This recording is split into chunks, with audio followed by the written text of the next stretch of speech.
네, 여러분 안녕하십니까. 덕꿀입니다. 오늘 목요일 저녁입니다. 벌써 목요일이네요. 일주일이 참 시간이 빠른 것 같습니다. 벌써 1월 중순을 달려가고 있고요. 다음 주가 지나면 이제 1월 마지막 주가 또 되는데 참 시간이 빠릅니다. 그쵸? 저희가 새해 복 많이 받으시라고 한 해 동안 고마웠다고 제가 감사 인사 드린 지가 엊그제 같은데 벌써 2, 3주가 이렇게 지나고 1월 셋째 주를 들어가려고 하고 있습니다. 참 세월이 야속합니다. 그쵸? 지난 영상에서 제가 낮에 올려드렸는데 다들 일찍 올려주셔가지고 감사하다 이런 댓글들이 많은데 죄송합니다. 오늘은 또 늦은 밤에 이렇게 올려드리게 됐네요. ABL바이오님, 콩한킹님, 그 다음에 노성호님, 슈퍼땡스 보내주셔서 너무 감사드립니다. ABL바이오님도 오랜만에 후원해주신 것 같고, 콩한킹님도 진짜 오랜만에 댓글 달아주신 것 같고요. 그 다음에 노성호님 너무 감사드리고요. 앞으로도 잘 부탁드리도록 하겠습니다. 슈퍼땡스 너무너무 감사드립니다. 그리고 나머지 댓글 달아주신 분들도 다 읽어봤습니다. 너무너무 감사드리고요. 콩한킹님은 상당히 오래전부터 보셨는데 어디 잘 답글에서 안 보이셨다가 오랜만에 또 나오시면서 슈퍼땡스도 보내주셨는데 너무너무 감사드리고요. ABL바이오님, 콩한킹님, 노성호님 다시 한번 감사드립니다. 요즘에 한올 주가가 상당히 옆으로 기어다니고 있죠. 한올뿐만이 아니고 바이오 주가 대부분이 그렇습니다. 다들 아시다시피 JP모건 헬스케어 컨퍼런스가 끝났고요. JP모건 헬스케어 컨퍼런스가 그렇게 과거만큼의 분위기는 아닌 것처럼 그렇게 끝났습니다. 대규모 빅딜이나 M&A가 막 터져 나오던 그런 JP모건 헬스케어가 아니고 차분하게 끝나는 JP모건 헬스케어 컨퍼런스가 됐는데요. 참 기대감으로 올라왔던 종목들 많이 하락한 것들도 있고 기대감 데이터 발표에 대한 기대감으로 인해서 빅파마들과의 기술적 제휴나 아니면 협의 이런 것들이 좀 이루어진다고 했던 기업들도 뚜렷한 결과를 내지 못하고 헬스케어 컨퍼런스가 마감을 하는 바람에 그렇게 크게 드라마틱한 헬스케어 컨퍼런스는 아니었다라는 생각이 하는 평이 대부분의 평이고요. 그래서 지금 최근에 이제 들려오는 소식들이 JP모건 헬스케어 컨퍼런스가 이제는 더 이상 그런 M&A의 장이 되진 않을 거다. 요즘에는 그렇다 그러더라고요. JP모건 헬스케어 컨퍼런스 안에서 이런 뭔가 중요한 데이터 발표나 이런 것들을 과거에는 뭔가 데이터를 꼭꼭 숨겨놨다가 JP모건 헬스케어 컨퍼런스에서 빵 터트리고 대규모 제약사와 무슨 M&A를 진행 논의를 한다든지 아니면 그런 딥한 얘기를 더 나누고 그런 자리였는데 요즘에는 JP모건 헬스케어 컨퍼런스에서 그렇게 데이터를 기다렸다가 빵 터트리는 게 아니라 요즘에는 그게 좀 더 엄격해진 분위기인가 봐요. 그래서 제약바이오 회사들도 중요한 내용이 있으면 아껴뒀다 JP모건 헬스케어 컨퍼런스에서 발표를 하는 게 아니고 미리미리 공시를 해야 하는 분위기라서 그렇게 뭔가 과거처럼 드라마틱한 데이터가 공개가 되거나 그런 분위기는 또 아니라고 하네요. 현지에서 그렇게 탐방을 하고 오셨던 다른 애널리스트 분들이나 다른 내용들을 읽어봐도 그런 것 같습니다. 그래서 지금 많이 분위기가 바뀌어가고 있고요. 그리고 요즘에는 이제 M&A라는 게 잘 안 일어나는 JP모건 헬스케어 컨퍼런스에서 잘 일어나지 않은 이유가 그 빅바이오텍 회사들의 M&A 분위기가 분위기라고 하기보다는 뭔가 펀더멘털이 좀 바뀌었다고 하더라고요. 옛날에는 뭔가 그런 거죠. 임상에 성공을 해서 나중에 기대감이 더 있거나 그런 것들. 지금도 다를 바는 없는데 지금과 과거의 M&A가 좀 달라진 건 뭐냐면 빅바이오텍 회사들이 뭔가 그 특허 절벽에 처해 있는 회사들이 많아지고 그 현금화가 가능한 자산들에 대한 집중력이 높아지는 시기거든요.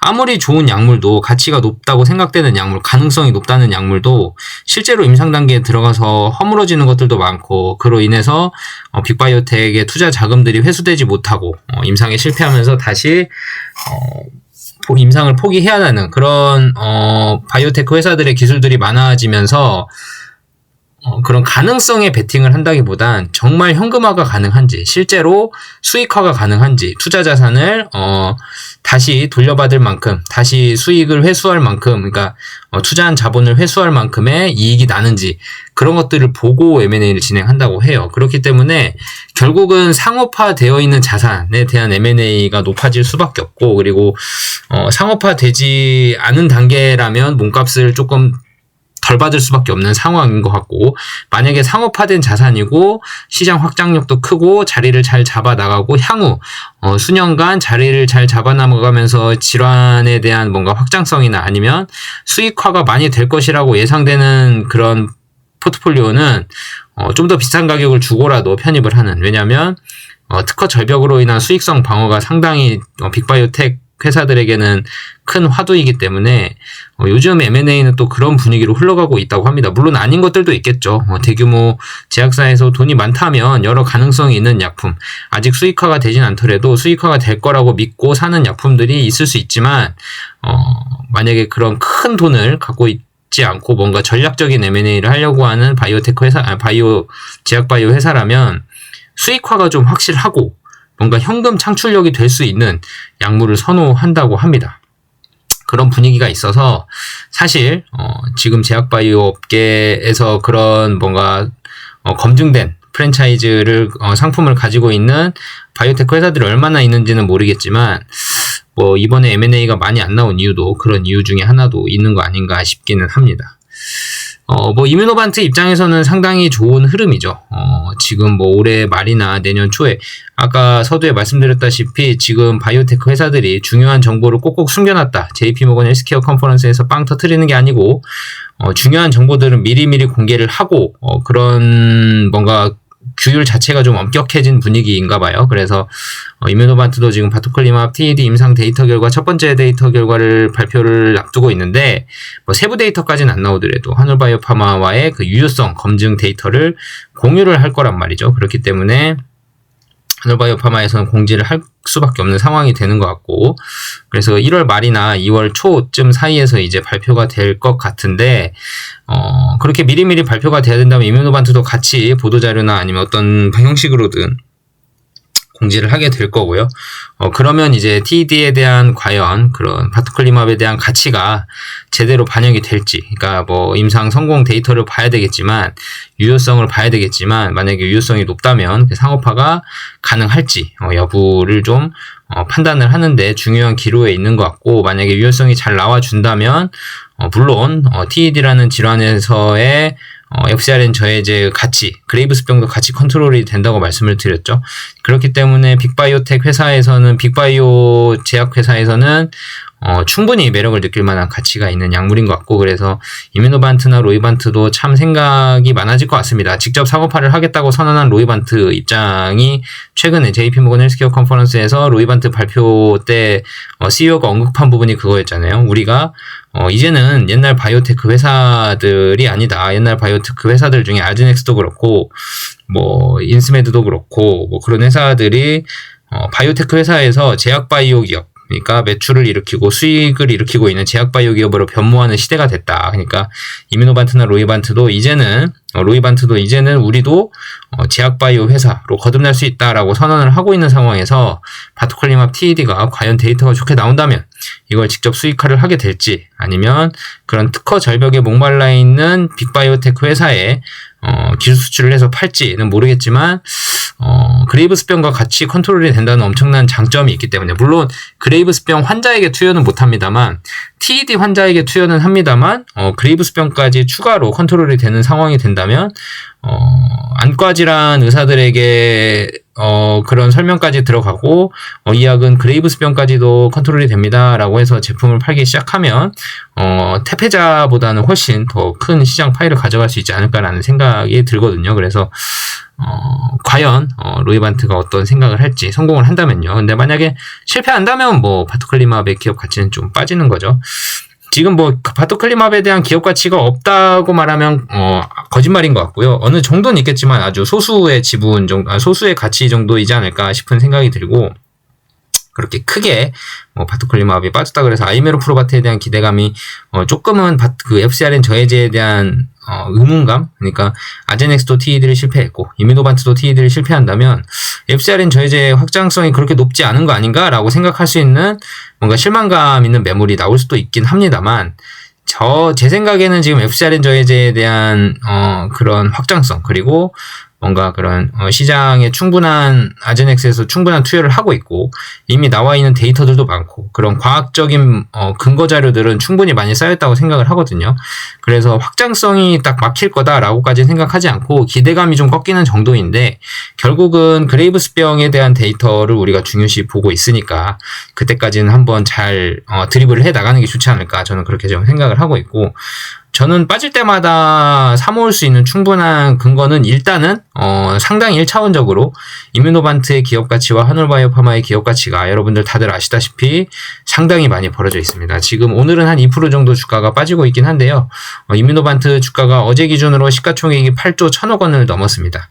오늘 좀 빠진다면 7조 9천억 8천억 수준이 될 텐데 그래도 이뮤노반트의 가치가 이 정도면 한올바이오파마는 딱 절반으로 생각하신다고 하면 된다고 말씀드렸죠. 그렇기 때문에 뭐 한 3조 8천억, 9천억 정도는 돼야 된다는 얘기인데 못 가도 3조 5천억은 가야 된다고 저는 생각을 하거든요. 근데 턱없이 부족해지고 있습니다. 시가총액 자체가.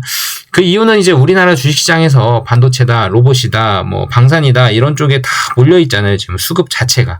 사람들이 워낙 핫한 종목들이 많기 때문에 굳이 바이오를 살 필요가 없거든요. JP모건 헬스케어 컨퍼런스도 끝났고 바이오테크 회사들에 대한 기대감이 있을 만한 게 지금 없거든요.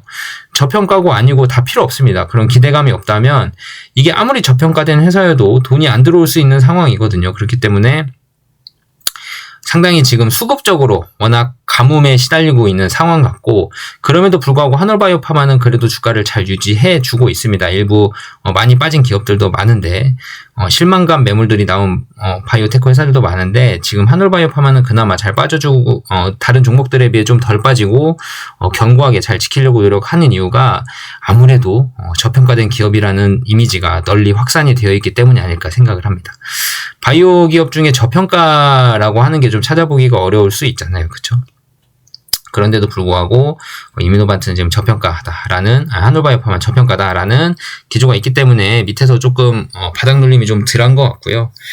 지금 이 시기에서 우리가 해야 될 거는 펀더멘털에 근거한 공부를 통해서 펀더멘털에 근거한 기업 가치를 어느 정도인지 확인을 해보고 본인 스스로 판단을 해보고 이제는 좀 참아가야 되는 구간이 된 거 아닌가라는 생각을 해요. 왜냐하면 지금 모멘텀이 딱히 바이오 전반적인 산업 자체에서는 모멘텀이 한번 꺾였거든요. 지금 JP모건 헬스케어 컨퍼런스를 기점으로 한번 꺾였습니다. 꺾였기 때문에 다음 모멘텀이 뭔지를 기다려야 되는데 사실 그건 이제 개별 종목 모멘텀으로 넘어가야 되는 상황인 것 같거든요.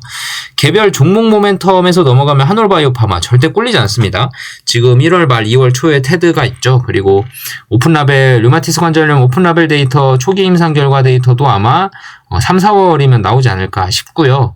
그리고 하반기에는 류마티스 관절염에 대한 탑라인 결과 발표가 연말에 아마 진행이 될 것 같고 CLE, 루푸스 같은 경우도 지금 하반기에 아마 임상 이상 개념 임상 이상이 공개가 될 것 같은데 루푸스 같은 경우는 상당히 좋게 보는 이유는 존슨앤존슨에서 지금 SLE 전신 홍반성 루푸스에서 상당히 좋은 결과를 보여주고 그 스테로이드 치료를 좀 더 줄일 수 있는 스테로이드가 참 좋은 약물이긴 하지만 부작용이 좀 있잖아요. 그래서 그런 부작용이 있는 스테로이드를 장기간 복용을 할 수가 없는데 그런 스테로이드 자체를 줄일 수 있는 고무적인 임상 데이터가 존슨앤존슨에서 나왔기 때문에 로이반트나 이뮤노반트에서 지금 임상을 하고 있는 CLE 피부 홍반성 루푸스에서도 충분히 그런 데이터가 나오지 않을까라고 좀 기대를 해볼 수 있는 대목이고요. 그래서 지금 이뮤노반트나 한올바이오파마의 모멘텀은 개별 모멘텀은 올해 정말 본격적인 시작이다라고 할 정도로 상당히 풍부하게 있습니다. 여러분들이 지금 대부분의 사람들이 요즘엔 그러더라고요. 알테오젠 얘기가 상당히 많이 나오는데 언제 수출 계약 언제 나오냐, 기술 계약 언제 나오냐 지금 계속 기다리고 오매불만 기다리고 계시는 분들이 많은데 이런 얘기가 나온다는 건 점점 지쳐서 한풀 꺾일 때가 된 것 같다라는 생각이거든요. 그러니까 알테오젠의 그런 기업 가치와는 상관없이 투자자들의 마인드가 조급해져 있는 상황인 것 같아요. 그만큼 바이오 회사들의 주식이 많이 오르기도 했고, 오른 거에 비해서 지금 떨어진 거는 많이 안 되는 회사들도 있는데, 그 조금 떨어졌다고 지금 못 참겠다고 나가시는 분들도 계시거든요. 그러니까 그만큼 꾸준히 올라왔다 이거죠. 많이 올라왔다. 그러니까 차익 실현에 대한 욕구가 충분히 있다. 차익 실현에 대한 명분을 찾고 있는데 기술 계약이 또 알테오젠을 예를 들면 기술 계약이 안 나와준다면 물론 장기 주주들은 열심히 모아가고 있을 거지만 단기적인 주주들이나 아니면 그런 걸 잘 안 해본 훈련이 안 해본 그런 투자자들은 지금 기다리다 지금 한 푸시 꺾이고 있는 것 같습니다. 그러면 이제 차익 실현이든 아니면 투매든 물량들이 좀 나올 법하고요. 한올바이오 파마도 마찬가지죠. 지금 뭐 JP모건 헬스케어 컨퍼런스에서 그렇게 뚜렷한 얘기도 안 나왔고 사실 바토클리막 반환에 대한 이슈도 그렇게 뭐 공식화되지 않은 상황이고 그렇기 때문에 TED 결과가 안 나왔기 때문에요. 그렇기 때문에 TED 결과 언제 나오나 지금 1월 중순쯤 됐는데 하반기까지 기다려야 될 것 같은데 하반기까지 기다리나? 하반기 된다고 나오나? 또 2월달로 밀리는 거 아닌가? 2월달 초면 또 나오나? 2월 중순 돼도 안 나오나? 뭐 이런 식으로 계속 미뤄지면 어떡하지? 라는 생각들, 불안감들이 지금 주가 하락과 맞물려서 커지는 것 같아요. 보통 그렇잖아요. 주식이 오르면 더 확신이 생기고 주식 가격이 떨어지면 점점 더 불안해지고 똑같은 회사인데 그렇죠? 참 이게 거꾸로 해야 되는데 주변 분 중에 한 분은 저한테 그러시더라고요. 그 로봇주 사면 마음 편한데 뭐하러 바이오주 같은 거를 하는지 본인은 도무지 이해가 되지 않는다. 맞습니다. 로봇주 사면 마음은 편할 수는 있어요. 그쵸? 근데 저는 로봇주 사는 게 지금 너무 불편하거든요, 마음이. 뭐, 편하다고 하시니까, 뭐, 주가가 많이 올랐으니까 그러겠죠. 근데, 저는 솔직히 그렇게 생각하거든요. 로봇주, 제가 지금 투자하는 스타일은, 달리는 말이 올라타는 스타일은 아니고요. 달리는 말은 이미, 뭐, 달리고 있으면 고평가라는 생각이 저는 들어버리기 때문에, 그리고 인기 있는 종목들에 대한 투자를 저는 그렇게 선호하지 않기 때문에, 그분과의 투자 철학이 좀 달라서 그렇지만 저는 솔직히 마음 편한 투자를 하고 있으면 투자 잘못하고 있다고 봅니다. 투자자들은 마음이 좀 불편해야 되거든요. 그 말이 무슨 말이냐면 그러니까 마음 편하고 불편하고의 차이는 그런 거예요. 내가 좋아하는 회사를 산다. 그래서 마음 편하다. 그건 잘 하는 거죠. 그건 잘 하는 건데 주가만 보고 그 회사의 뭐 가치나 아니면 뭐 그런 거 상관없이 주식 가격과 테마만 보고 잘 올라타서 운 좋게 잘 올라타서 수익률이 높게 나오고 해서 잘 먹었다 이거예요. 그 투자하는 동안 마음이 정말 편했다 이거죠. 사실 투자하는 동안은 불안했을 텐데 수익률이 어느 정도 이상으로 올라가면 마음이 편해지는 구간이 있겠죠. 네, 그렇게 마음이 편해진 투자를 했다라고 하시는 분이 계셨는데 저는 좀 이게 동의하기가 힘들더라고요. 그러니까 마음이 편한 투자를 하면 사실 돈 벌기가 어렵거든요. 마음 편한 투자는 상당히 고평가된 회사들, 그러니까 지금 인기 있는 회사들에게 투자를 해야 됩니다. 근데 지금 같은 장은 사실 저도 할 말이 없는 게 뭐 결과론적인 얘기지만 가는 종목이 더 가요. 그쵸? 여러분들 다들 느끼고 계시죠? 가는 종목이 더 가고 안 가는 종목은 안 갑니다. 아무리 채찍질을 해도 안 갑니다. 참 이게 아이러니하죠. 주식 가격은 기업의 펀더멘털에 동반해서 기업 가치에 수렴하게 돼 있다라는 불변의 진리를 믿고는 있는데 절대 주식 가격은 쉽게 그렇게 가지 않죠.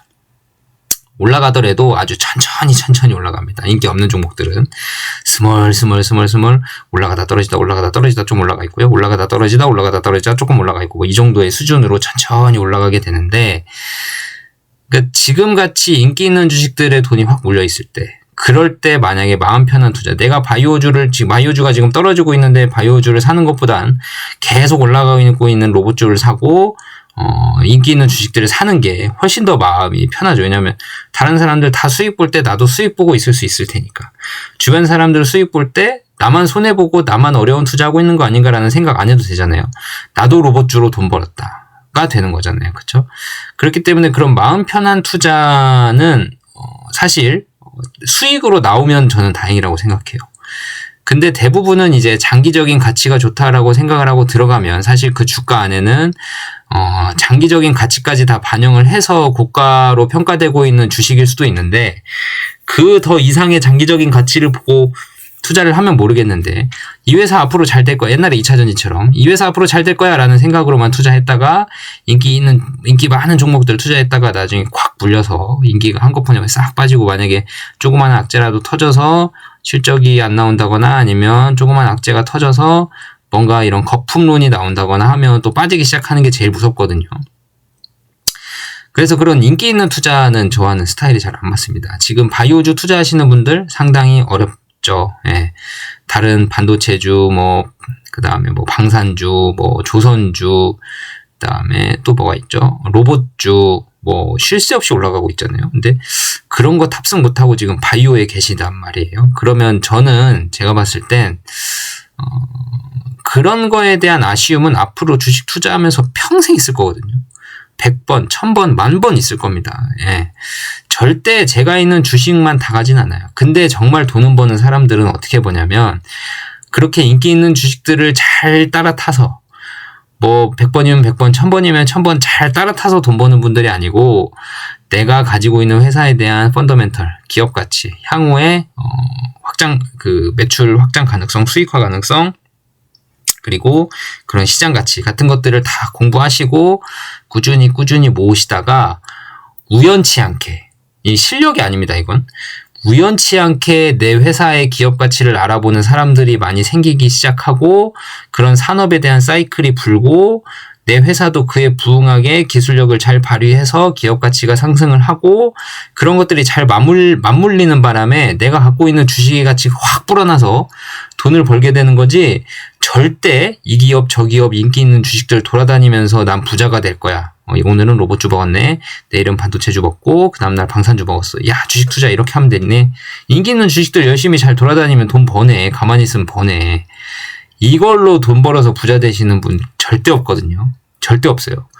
그러니까 주식이라는 게 저도 많이는 안 해봤지, 오래는 안 해봤지만 선배님들은 다 아실 겁니다. 해보니까 참 내가 좋아하는 회사가 있는데 열심히 모았다. 근데 주식은 제 맘대로 안 가죠. 당장에 올랐으면 좋겠는데 잘 안 오르는 게 주식입니다.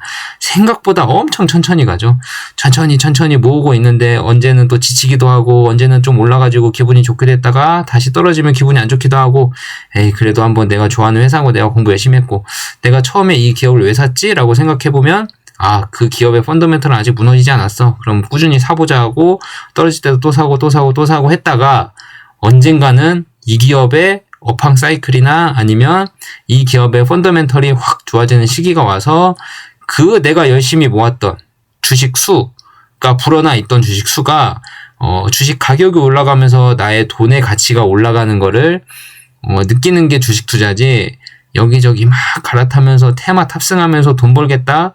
이거는 주식 투자라고는 할 수 있지만 사실 가격 맞추기에 불과하고요. 너무 힘든 투자입니다. 오늘은 어디, 내일은 저기.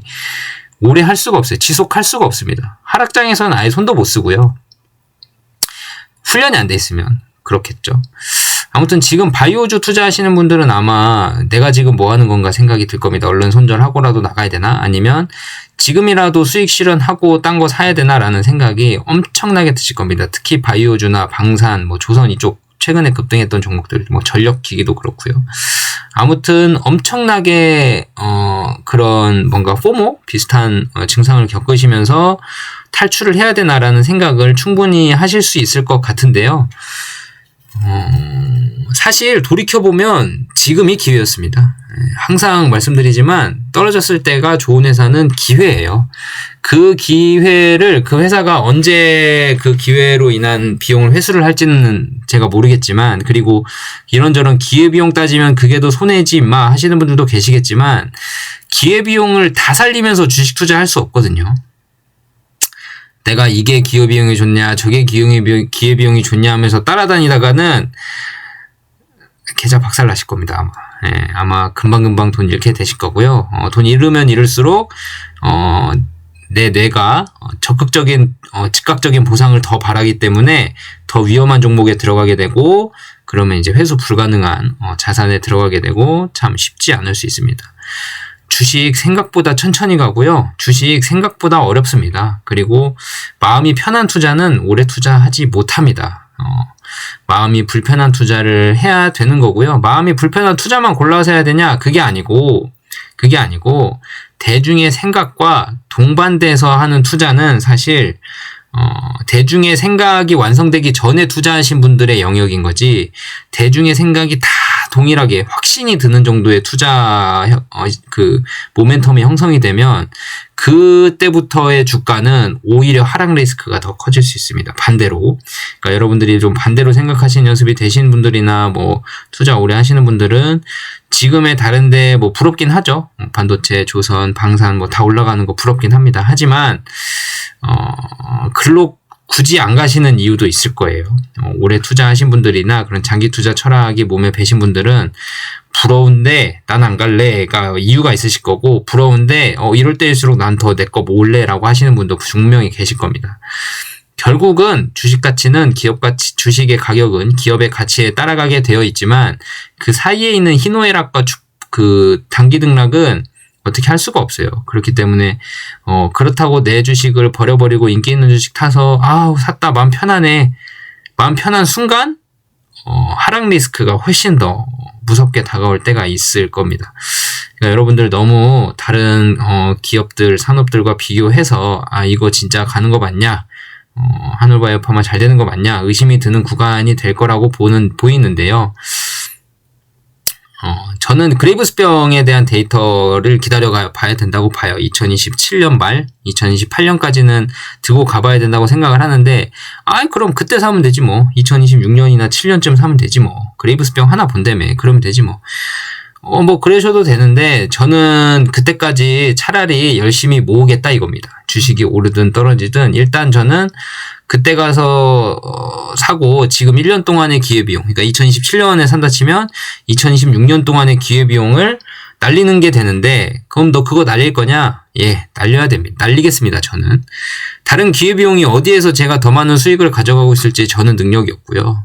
인기 많은 주식들 찾는 거, 물론 인기 많은 주식들 다 보이긴 하죠. 그거를 한올바이오파마를 버리고 갈아타는 거, 승률이 100%라는 보장도 없고, 사실 제가 그 기업을 다 연구하고 있는 건 아니기 때문에 어차피 길게 투자 못하고 단기로 먹고 빠져야 된다는 얘기인데, 저는 단타의 소질이 없어서 사실, 그리고 그 기회비용 앞으로 수만이 날릴 거다, 기회비용 날리는 거 아깝다고 하면 주식 투자 못한다 라고 저는 좀 생각을 하고 있어서 저는 꾸준히 모아가 볼까 합니다. 오늘 이미노반트가 지금 한 마이너스 5%까지 많이 빠졌네요. 어제 올랐던 것만큼 다시 반납을 다 했습니다. 뭐 이런 날도 있죠. 그쵸? 내일도 한올바이오파마가 또 빠질 수도 있겠네요. 마이너스 5% 보면 사람들이 겁먹어서 장 초반에 8시에 NXT 시장에서 막 던지기 시작하죠. 마이너스 5%면 마이너스 2, 3%까지는 던질 거예요. 참 좋은 기회일 수도 있습니다. 그건 아무도 모르는 거죠. 그죠? 2027년 8년이 되어봐야 알겠죠. 뭐 오히려 좋아 생각하고 저는 내일 만약에 좀 더 빠져준다면, 만약에 미스터마켓이 호가를 상당히 싸게 부른다면 땡큐 할 수도 있는 상황이 오지 않을까 싶습니다. 주식은 생각보다 천천히 가고, 천천히 가는 주식이 더 멀리 갑니다. 차라리 4만원대 이렇게 조정을 좀 거쳐줘야 5만원을 그래도 좀 더 가볍게 넘을 수 있는 그런 체력이 좀 비축이 되지 않을까라는 생각도 들기도 하고요. 향후에 2026년 올해 연초부터 연말까지 모멘텀이 거의 두세 달에 한 번씩 있기 때문에, 사실 그 모멘텀만 바라보고 투자를 해도 우상향이 갈 것 같긴 한데, 물론 뭐 데이터가 나와봐야 알겠지만요. 2027년은 그레이브스병이라는 더 대박 데이터가 공개 예정이기 때문에, 물론 데이터의 100% 성공을 장담할 수는 없지만 지금까지 나온 데이터, 기업의 데이터 그거나 역량이나 아니면 그때 로이반트가 그때 인베스터 데이인가요? 12월 12일에 작년 12월 11일인가 했던 인베스터 데이 때 발표 때 했던 그레이브스병에 대한 데이터들, 의사의 의견 이런 것들을 보면 충분히 가능성이 있을 수 있다라고 생각을 하기 때문에, 저는 지금부터 빠진다면 좀 더 사 모아볼 계획이고요. 물론 돈이 없기 때문에 제가 수익 났던 것들 조금씩 차익 실은 아니고, 이건 한올바이오파마의 주가를 보고 만약에 미스터마켓이 엄청 싸게 제시를 하고 있다면 이건 좀 싼데 하면은 이제 좀 비싼 거 팔고 싼 거 사고 할 수 있겠죠. 아무튼 제 재량껏 열심히 포트폴리오를 잘 구성을 해 나갈 생각입니다. 여러분들은 또 어떻게 버티고 계실지 모르겠어요. 오늘처럼 마이너스 5%막 이렇게 빠진 날은 내일 또 100% 빠지겠네 라고 생각하시는 분들 많으실 텐데, 알고 맞는 매는 좀 덜 아프죠. 그리고 향후에 어떻게 할지 계획을 미리 세워보시는 것도 괜찮을 것 같습니다. 누누이 말씀드리지만 이미노반트가 5% 빠졌다 그래서 하늘도 빠져야 되냐? 이뮤노반트 5% 빠졌다고 한올에 빠져야 되냐? 이뮤노반트 5% 빠져봤자 지금 한올 시가총액 이뮤노반트의 반절이어야 되는데 지금 3분의 1 수준밖에 안 되거든요. 3분의 1 수준밖에 안 되기 때문에 이뮤노반트 5%, 6% 빠져봤자 한올은 더 올라도 할 말이 없는 상황입니다. 지금 그 정도로 저평가 상황이라고 저는 보고 있기 때문에 물론 뭐 시장에서 어떻게 해석할지는 모르겠어요. 일단 그 정도 상황이기 때문에 한번 지켜는 봐야겠지만 저는 한번 좀 더 지금이 이제 올해 1월달 이제 시작했는데 2026년 12월 달에 주가가 얼마가 되어 있을지 모르겠지만 뭐 지금보다는 높아져 있지 않을까라는 생각으로 뭐 1년도 짧은 시간이긴 하지만 2027년 8년까지 보고 2027년 8년엔 지금보다 높아져 있지 않을까라는 생각으로 천천히 차분하게 대응을 해 나가 보려고 합니다. 제가 시가총액이 지금 뭐 2조 5천억 정도 되어 있는 것 같은데 사실 뭐 3조가 될 거다 4조가 될 거다 향후 미래에 얼마가 될지는 예측하기 할 수가 없지만 그레이브스병 대상 환자 수와 지금의 언맷 니즈 그리고 그레이브스병 컨트롤에 대한 그 시장의 요구 그다음에 FDA의 그런 희귀질환에 대한 희귀의약품들이잖아요. 그레이브스병 약품이 지금 70년 동안 없었기 때문에 그런 희귀의약품에 대한 뭔가 그 심사 승인 가능성 같은 것들을 보고 좀 더 멀리 보고 사람들보다 시계열을 좀 더 멀리 보면 지금의 가치가 얼마나 싼지 여러분들도 아실 수 있을 겁니다. 여러분들의 생각은 어떤지도 궁금하네요. 뭐 지금이 기회인지 아니면 더 빠질지 그건 아무도 모르시겠지만 여러분들은 어떻게 대응하실지 각자의 대응 방법을 좀 댓글을 통해 남겨주시면 서로서로 좀 더 시너지 효과가 나고 서로서로 한올바이오파마라는 한 배를 탄 주주로서 같이 어깨 토닥이면서 우리 기업 잘 되고 있는지 안 되고 있는지 물론 객관적으로 팔로우업은 해야겠지만 투자 철학은 서로가 공유하면서 힘이 될 수 있거든요. 그렇기 때문에 여러분들의 투자 철학도 한번 같이 공유해 주시면 좋을 것 같습니다. 오늘 영상은 이것으로 마무리를 하고요. 영상 초반에 그 JP모건 헬스케어 컨퍼런스에 대한 그런 분위기 그리고 빅바이오텍들이 M&A를 어떻게 접근하고 있는지에 대한 그런 분위기 같은 것들 이제 전달을 해드렸는데 한번 참고해 보시고 투자 이어나가시길 바라겠습니다. 좋아요, 구독하기 꼭꼭 눌러주시고요. 댓글 아까 말씀드린 대로 달아주셨으면 좋겠고 아까 마지막으로 슈퍼땡스 보내주신 콩한킹님, 노성원님, 그리고 ABL바이오님 세 분, 다시 한번 너무너무 감사드리고요. 앞으로도 잘 부탁드리도록 하겠습니다. 오늘 영상 이것으로 마치겠습니다. 감사합니다.